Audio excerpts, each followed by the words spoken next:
Bloomberg Audio Studios. Podcasts, radio, news. The Stock Movers Podcast, your roundup of companies making moves in the stock market, harnessing the power of Bloomberg data. Let's take a look at some of the stocks on the move today. We're joined by Bloomberg Natalia Kenijevic. Natalia, what are you looking at? Good to stick with consumers as we see that data is kind of deteriorating. One consumer stock that is in focus is, of course, Lululemon. Results for the first quarter, fourth quarter were a little bit better, but the company provided really weak outlook, not just for the first quarter, but the whole year. The stock is down by 14%. So all metrics like sales for the whole year were lower than expected. CEO and the management on the call are saying that customers are visiting less stores. They're becoming more selective.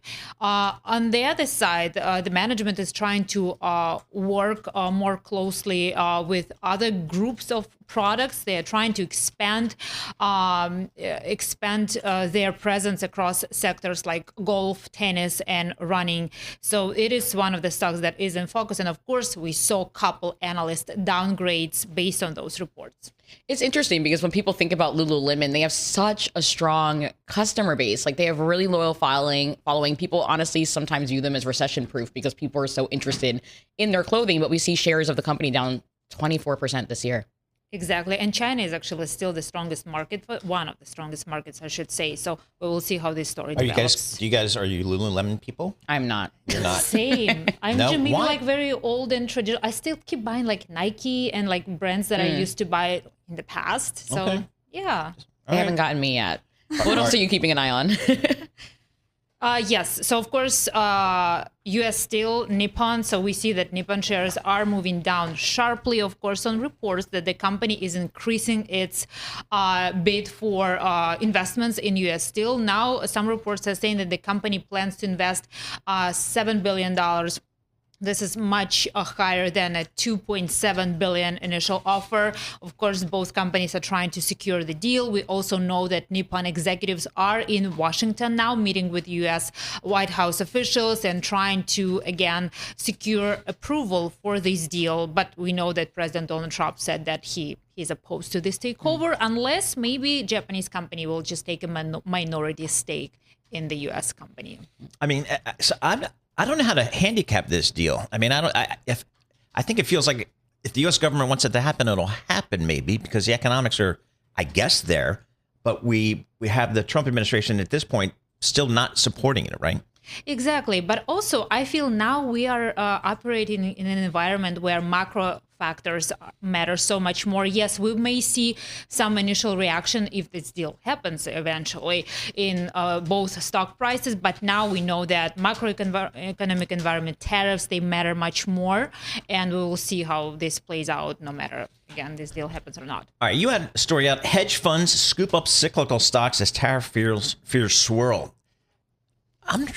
Talk to us about that. What's happening there? Yes. So, of course, when we started hearing more from President Trump about these tariffs, the most exposed types of stocks to tariffs and to potentially weakening economic environment are the so-called cyclical stocks, financials, materials, energy, and we did see a really significant decline.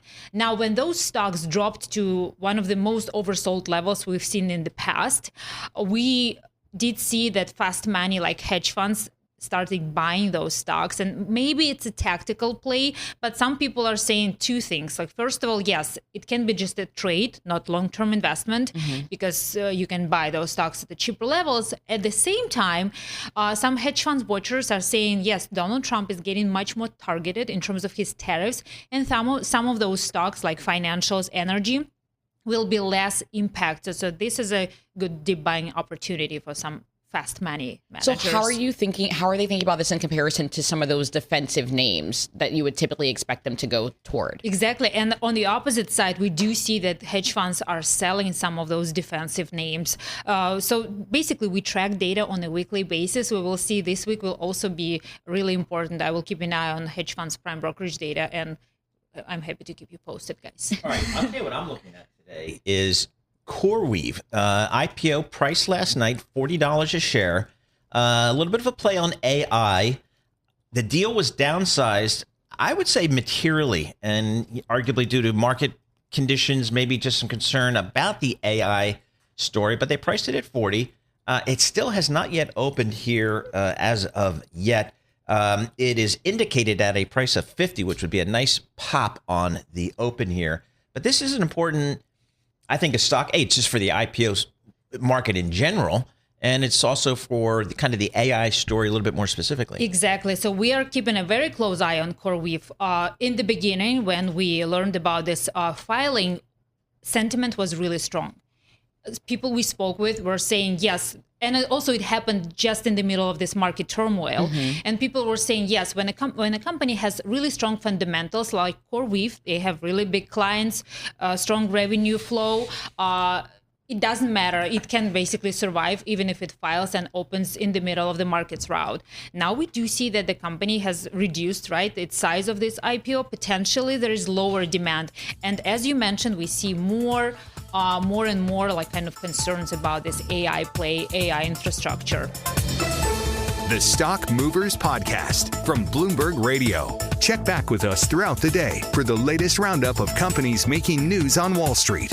And for the latest market-moving headlines, listen to Bloomberg Radio live. Catch us on YouTube, Bloomberg.com, and on Apple CarPlay and Android Auto with the Bloomberg Business app.